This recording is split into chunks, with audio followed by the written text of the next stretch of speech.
আসসালামু আলাইকুম। আমাদের এই প্রশ্নটা হলো চিত্র অনুসারে এ তারের আদি দৈর্ঘ্য 1 মিটার এবং প্রস্থচ্ছেদের ক্ষেত্রফল 1 মিলিমিটার স্কয়ার, অপরদিকে 2 মিটার দৈর্ঘ্যের বি তারের উপাদানের ইয়ংয়ের গুণাঙ্ক দিয়ে দিছে। তার দুটি একটি অপেক্ষাকৃত মোটা এবং অপরটি অধিক স্থিতিস্থাপক।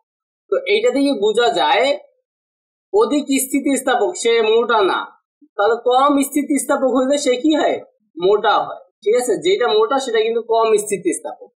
তো প্রযুক্ত বলের সাথে তার দুটির দৈর্ঘ্য বৃদ্ধির চিত্রে প্রদর্শিত হয়েছে।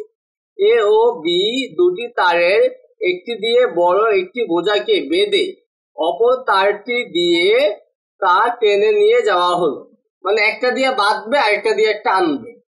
তো ক নাম্বার প্রশ্ন, এ তারটির উপাদানের ইয়ংয়ের গুণাঙ্ক নির্ণয় করে। তো এ তারের জন্য ইয়ংয়ের গুণাঙ্ক বের করতে বলছে। তাহলে আমাদের ক নাম্বার প্রশ্ন, এ তারের জন্য আমাদের কি কি দেওয়া আছে লিখে ফেলি। দেওয়া আছে।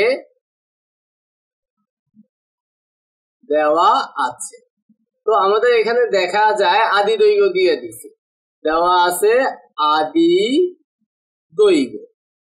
আদি দৈর্ঘ্যকে আমরা সবসময় বড় হাতের এল দিয়ে প্রকাশ করবো। এল ইকুয়াল টু দিয়ে দিছি কত, 1 মিটার। 1 মিটার। তারপরে দিয়ে দিছে প্রস্থচ্ছেদের ক্ষেত্রফল।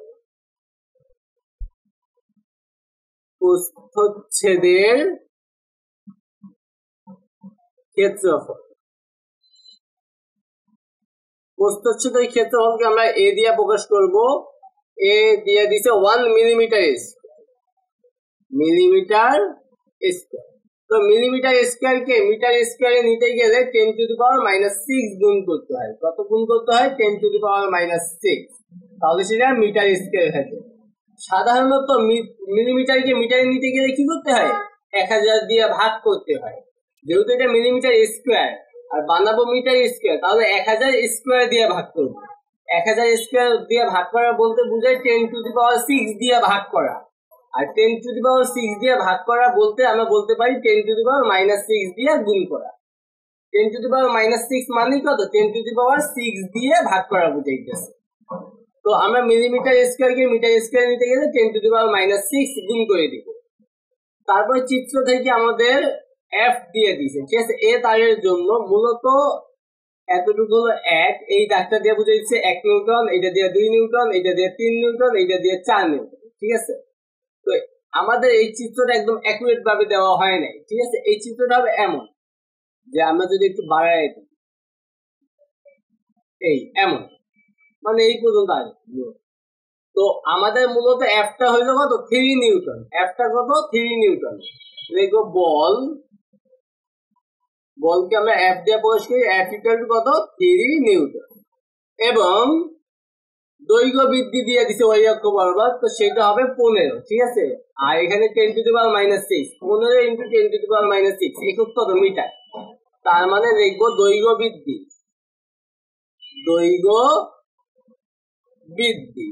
বৃদ্ধি যেটা হলো এল, ছোট হাতের এল দিয়ে প্রকাশ করি, সেটা হবে 15 ইন্টু 10⁻⁻6 মিটার। তো এই দুইটা আমাদের চিত্রে দিয়ে দিছে, এই দুইটা গল্পে দিয়ে দিছে। তো আমরা লিখবো এবার ইয়ং এর গুণাঙ্ক বের করবো। আমরা জানি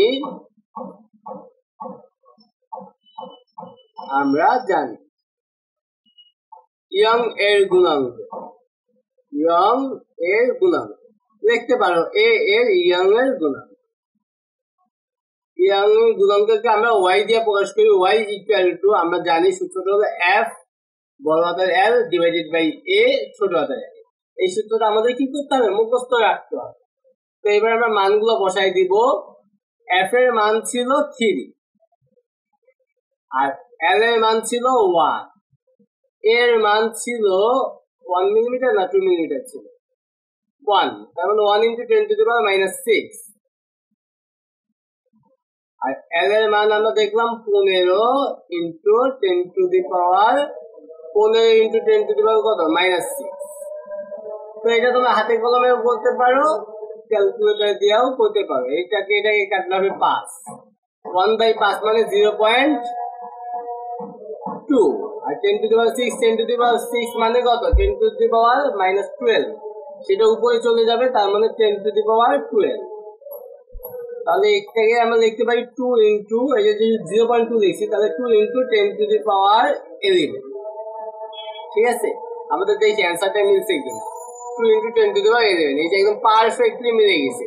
নিউটন পার মিটার স্কয়ার, এইটা লেখা দিই, নিউটন পার মিটার স্কয়ার। ঠিক আছে, তাহলে ইয়াং এর গুণাঙ্ক 2 into 10⁻11 newton per metre square, এটাই অ্যান্সার। তো আশা করি তোমরা এই অঙ্কটা বুঝতে পারছো। তারপরে আমরা 6 নম্বর প্রশ্নটা দেখি। বলছে তার দুটির কোনটিতে কোন কাজে ব্যবহার করা উপযোগী তা গাণিতিকভাবে বিশ্লেষণ করো। তো আমাদের দুটা তার দিয়ে দিছে, লিখবো 6 নম্বর প্রশ্ন। ক হতে পাই, ক হতে পাই এ তারের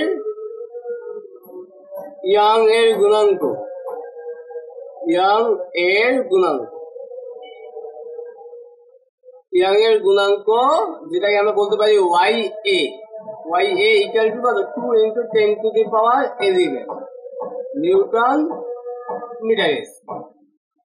ঠিক আছে, তারপরে বি তারের বা লিখবো উদ্দীপক হতে পাই, উদ্দীপক হতে পাই। বি তারের ইয়ং এর গুণাঙ্ক উদ্দীপকে দিয়ে দিচ্ছে, উদ্দীপক হতে পাই। বি তারের ইয়ং এর গুণাঙ্ক,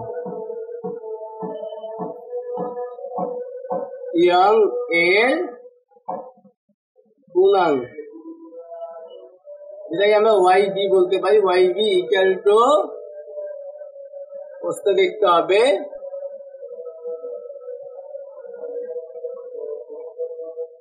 বি তারের ইয়াং এর গুণাঙ্ক কই?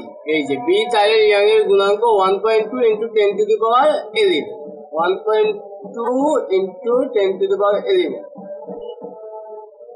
1.2 ইন্টু 10⁻11। নিচে একটা কথা বলছে, যেটা একটা ইম্পর্টেন্ট কথা বলছে, যে তার দুটি একটি অপেক্ষাকৃত মোটা এবং অপরটি অধিক স্থিতিস্থাপক। যার ইয়াং এর গুণাঙ্ক বেশি সে বেশি অধিক স্থিতিস্থাপক। ঠিক আছে, এটা মনে রাখতে হবে। তাহলে এই দুটার মধ্যে ইয়াং এর গুণাঙ্ক এইটা বেশি, তাহলে এটা অধিক স্থিতিস্থাপক, তাহলে এটা অধিক মোটা। বি তারটা ছিল মোটা তার, আর এ তারটা ছিল চিকন তার। এইবার আমরা দেখব যে চিকন তার দিয়ে আমরা টানবো নাকি মোটা তার দিয়ে টানবো। ঠিক আছে, এটা আমরা কিভাবে বুঝবো? তো এইটা আমরা লিখতে পারি, দেখা যায়, দেখা যায়, বা এই কথাটা লেখার প্রয়োজন নয়। আমরা কি করব? অসহ পীড়ন বের করব। ঠিক আছে, অসহ পীড়ন যার বেশি হবে সেটা দিয়ে আমরা সবসময় কি করব? টানবো। অসহ পীড়ন যার বেশি হবে সেটা মানে ধারণ ক্ষমতা বা টানার ক্ষমতা বেশি, সেটা সহজে ছিঁড়বে না। যার অসহ পীড়ন বেশি সেটা সহজে ছিঁড়ে না। তার যেটা দিয়ে আমরা টানবো সেটা যদি ছিঁড়ে যায় তাহলে তো সমস্যা। এই জন্য যার অসহ পীড়ন বেশি হবে সেইটা দিয়ে আমরা টানবো। দেখবো আমরা এই দুই তারের কোনটা দিয়ে অসহ পীড়ন বেশি হয়। আগে একটু দেখতে পারি যে যার অসহ পীড়ন বেশি হয়, যার অসহ পীড়ন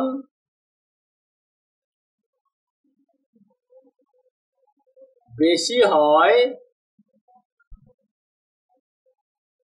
সেটি সহজে ছিঁড়বে না, সেটি সহজে ছিঁড়বে না, ছিঁড়বে না।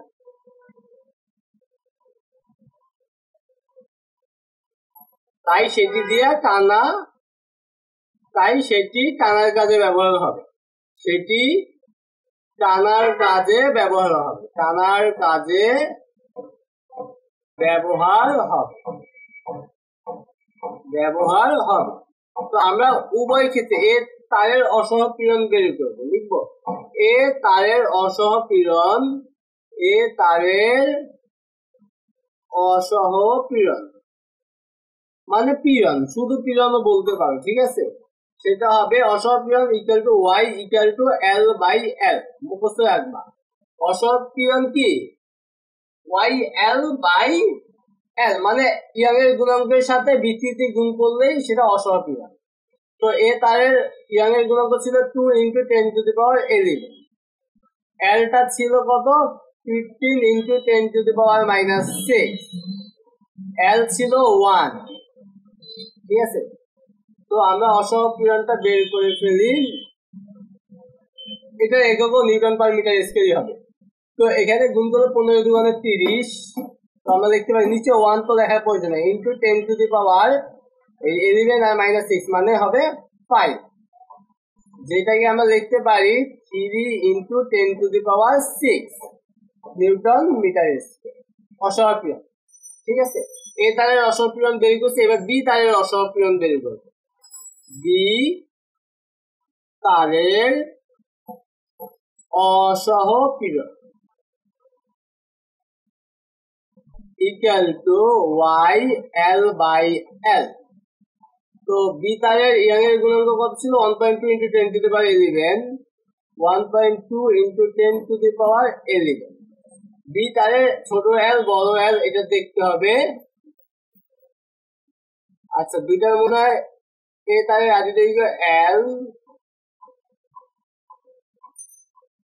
এখানে তো আমাদের চিত্রের এ তারের আদি দৈর্ঘ্য 1 মিটার, প্রস্থচ্ছেদ দৈর্ঘ্য অপরটি 2 মিটার দৈর্ঘ্যের, ঠিক আছে। অপরদিকে 2 মিটার দৈর্ঘ্যের মানে বি তারটা ছিল 2 মিটার, ঠিক আছে। আর ছোট এল তো আমরা এখান থেকে দেখবো, এই বি তারের এইটার মান হলো 7.5 × 10⁻6, ঠিক আছে। তাহলে বড় হাতের এল হবে চিত্র থেকে, এল এর মান চিত্র থেকে পাইছি 7.5 × 10⁻6 ডিভাইডেড বাই এল এর মান আমরা ওই যে গল্পটা থেকে পাইছি সেটা হলো 2। তো এবার এতটুকু ক্যালকুলেটর ছাড়া তো উপায় দেখতেছি না, এটা আমরা ক্যালকুলেটর ব্যবহার করি। 1.2 × 10⁻11 × 7.5 × 10⁻6 এতটুকু করি, তারপর ডিভাইড করবো 2 দিয়ে, ডিভাইড 2। তো এটা আমাদের নরমাল মোড আছে, শিফট চাপ দিয়ে মোড চাপ দিয়ে আমাদের সাইন্টিফিক মোড আছে 7 নম্বরে, তারপর আমরা 3 4 যা দিই 4.5 × 10⁵, 4.5 × 10⁵ নিউটন পার মিটার। তো এটা 10⁶, মানে 3 এর পরে 6টা শূন্য, আর এটা 4.5 মানে 4 এর পরে 5টা সংখ্যা। অবশ্যই এইটা বড়। দেখো দেখা যায়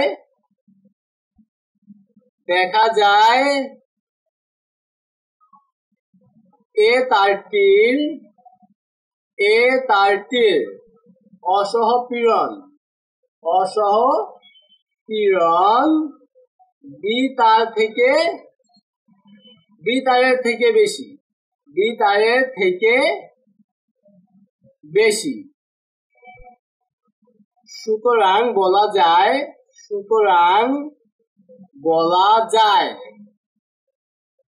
অসহপীড়ন যেহেতু বেশি, এ তারটি টানার কাজে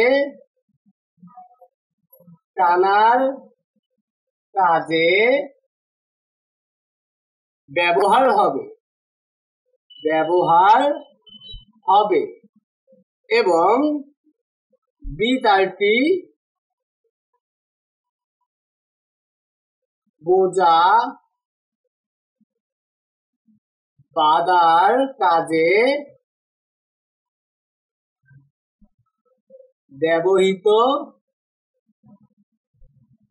হবে, এটাই অ্যান্সার। আশা করি আমরা এই প্রশ্নটা বুঝতে পারছি।